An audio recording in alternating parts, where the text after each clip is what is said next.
Slavery in general can be called slavery, whereby people are deprived of their freedoms and considered the property of others. While Turkish language is called halayık concubine or odalik, the word is thought to be inspired by the Turkish word koluk, which means beast of burden. Many meanings have been used in many languages.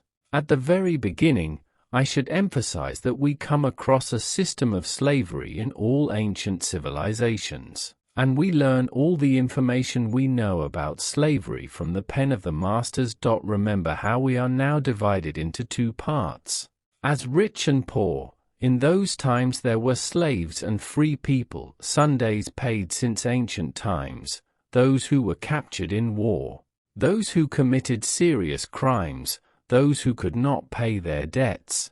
Those who were kidnapped by pirates were considered slaves and sold in slave markets. Although it seems that this situation lasted for about 1,000 years in written history, the history of slavery dates back to much older years. It is known that very few people were encountered during the period when humanity was claimed to be hunter-gatherers.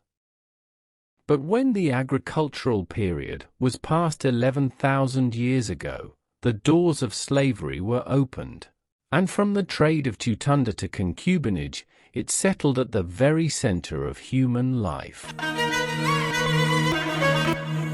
Every society has created its own laws against slaves. Jews and Arabs, who are known to be the oldest societies, have generally been the rule makers and have formed the backbone of these laws. For example, a slave's child would also be a slave, but if the child's father was the master, that child would not be considered a slave. Slavery was considered to be an extremely natural social phenomenon in Mesopotamia, ancient Egypt, Greece, Rome, and the tribes living in Central Asia and Anatolia. There was even a slave class in the West, because if we say that the West owes its current situation to slaves, it's not a lie. Until the end of the Middle Ages, slavery had been the bane of Western countries.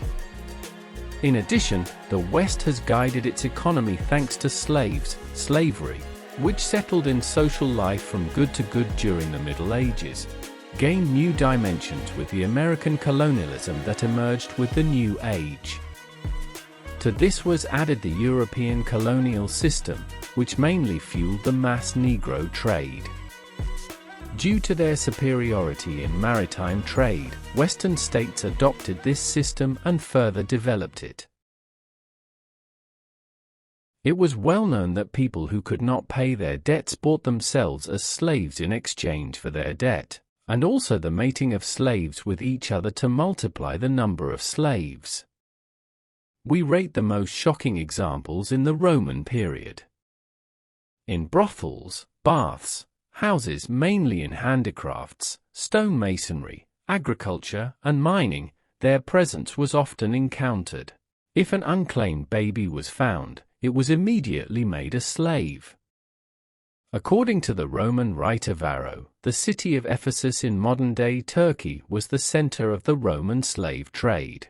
I think we can say a formula like this: the more an empire expands, the more the number of slaves in the country increases. For this reason, doctors, teachers, ex-soldiers, many skilled slaves skilled in culture and art appeared. Owning slaves was the right of every free person, not only the elite, but the excess in the number of slaves was a symbol of power. This short inscription, Roman AD 1. 3. It was made in memory of Felix Tripetius, an enslaved individual, Arverna, who was born in the house around the century. Born of an enslaved mother and raised in a landlord's house, he never recognized freedom. The average price of a slave is 2,000 sestertius. The annual salary of a Roman legion is 600 sestertius too. In 316 AD, after the Emperor Constantine banned the tattooing of fugitives on their foreheads, a kind of pendant era began in slaves.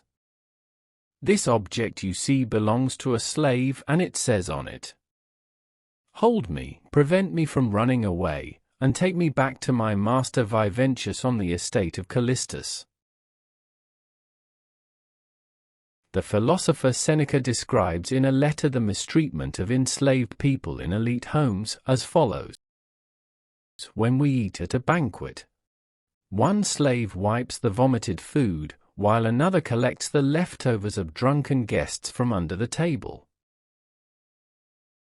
The other is slaughtering priceless game birds. Another person serves wine, has to dress like a woman and fight against advancing age. And even if he has taken on the figure of a soldier, his hair is pulled out by the roots or shaved, leaving him in the decrepit appearance of adolescence, and he has to stay awake all night. He has to divide his time between the owner's drunkenness and desire. There should be a man in the room, a child at dinner.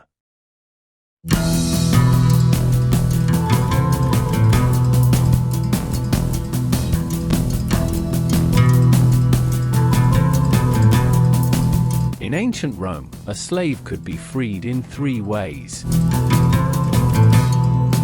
If the owner was released, which would have been by court order, he could have been freed by compensation paid to the owner or by officially marrying the owner.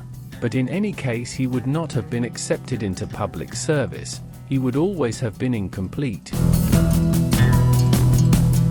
They had no laws protecting them from the mistreatment they suffered. No right to acquire property and no right to marry. Another example is that of the ancient slavery laws of the Indian race, which we know today as India. The Manor Law enumerates 7 causes of slavery: war slavery, voluntary slavery to provide money for the family, slavery by sale or gift from a slave mother, inheritance, slavery due to punishment, in which penal slavery could be temporary for a certain period of time, as it could be for paying debts or other reasons. A very strange anecdote. Perhaps many of you will hear this for the first time, and you will really be surprised. In ancient India, which exists in many civilizations, fathers were also granted the right to give or sell their children, or adoptions, to someone else as slaves in exchange for a debt that they could not pay. The strange thing is that, however, the slavery of a person whom thieves kidnapped and forcibly enslaved was not considered legal. So it's legal for a father to sell his child, but thieves are forbidden to buy slaves. It's interesting, but it's kind of true that they're sensitive to theft. According to the Manor Laws, slaves were obliged to continue serving their masters even if they were freed. We understand this information we have obtained from the Orkhon inscriptions, from the Yuga period and newly found slave sales contracts, Sumerian tablets. So in a sense, the lost history is written by archaeologists. For example, again in the Sumerian tablets, we learn that he could make himself a slave in exchange for a debt he could not pay, or his wife and children could be given as slaves for 3 years. The best example of Sumerian legal regulations on slavery is that you can't find anything like this in Greek or Roman records. The right to acquire property for a slave, the ability to save money and buy his freedom by paying twice its value. If his master wants to sell him, the slave who does not want this sale can go to court by protesting the situation. He could also bring evidence at a trial, become a guarantor, borrow money. A slave, whether female or male, can officially marry a slave or a free person. If he marries a free person, the child is considered free under all circumstances. A chambermaid who gives birth to a child to her master can be free after her master dies. She cannot be an heiress, but there could be children. In Sumerians, the free person can be a slave at once.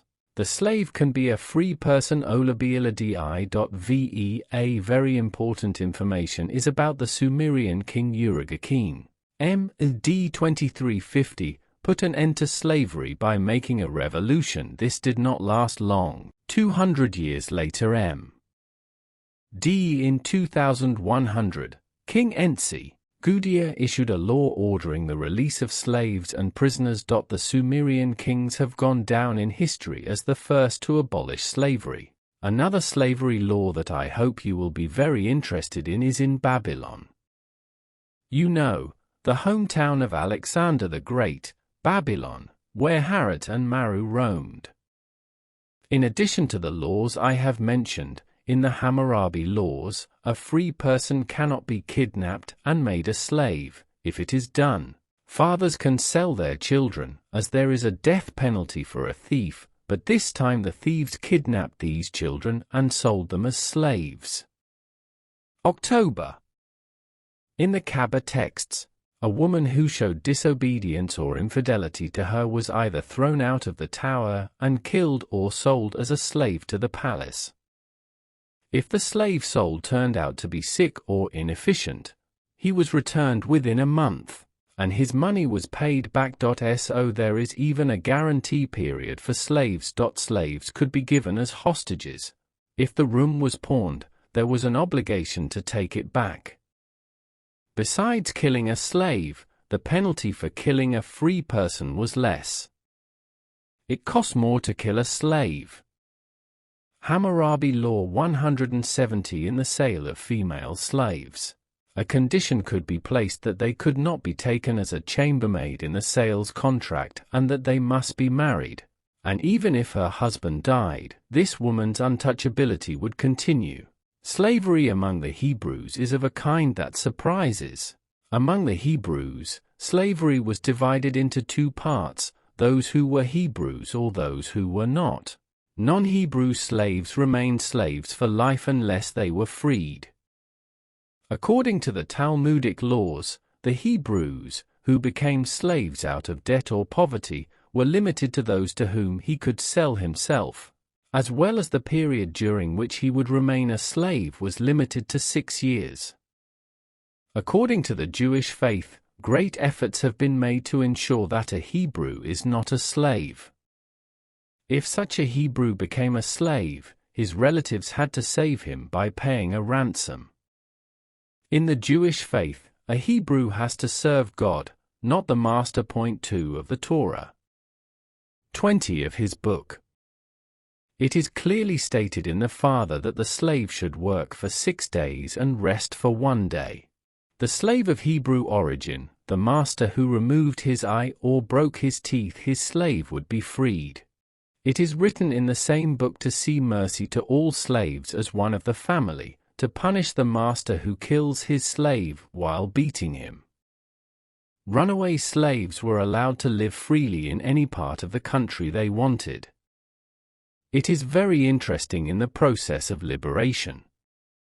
If a freed Hebrew mother had a child, her child would also be freed, but if the freed father was a Hebrew, his child would remain a slave. The mother would determine the fate of the child, Hebrew or not. In order for the release to be valid, it must be stated verbally in front of 2 witnesses and, in addition, in writing. If a Hebrew slave was sold to a foreigner or to another country, that slave would be free. 3:19 of the book. It is stated in your Father that the person who rapes a freed and engaged woman will be killed. For the situation of slaves in Rome, Greece and Egypt, if you have a request, I can prepare another video. But we have come to the end of this video. Goodbye, see you next week.